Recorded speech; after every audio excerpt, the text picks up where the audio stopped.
Hello guys, this is Kamal. Today I am going to show you how to make a pendrive bootable in your laptop. So it's very easy step to make a pendrive bootable. We need two things. First one is ISOs file and second need one is universal software. Here you can see this is the universal software that's make a pendrive bootable. So don't worry, I give you this software in a description link. So let's open. Yes, this is the agreement license. You only select the S, I agree, and there are three steps to make a bootable. The first step is which window you want to install. So like we want to install Windows 10, so select Windows 10 here, Windows 10. And second step is you have to select the ISO file. Here Windows 10 ISO file I have already downloaded, so I have selected this file.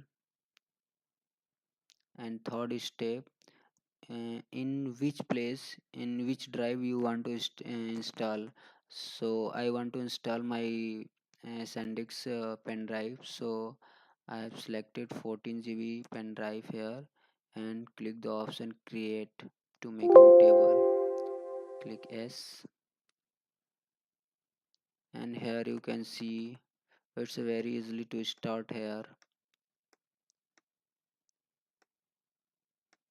the percentage is starting, 1% is done here. Basically guys, it is a very easy, so don't worry about it. So after some time,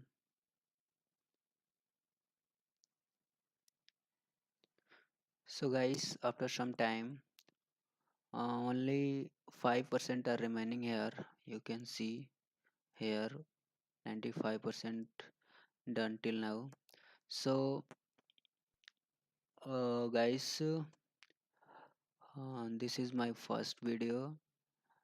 And how is the my video? So guys, if you like this video, please subscribe my channel, as well as please like and comment. So don't forget to subscribe my channel guys. Here you can see installation completely done. Now you can check our pen drive is done or not. So guys, see here our pen drive is completely bootable, so we are ready to boot operating system in laptop. This is the Windows 10 operating system. So guys, thank you for watching my video, and don't forget to subscribe my channel. Thank you guys.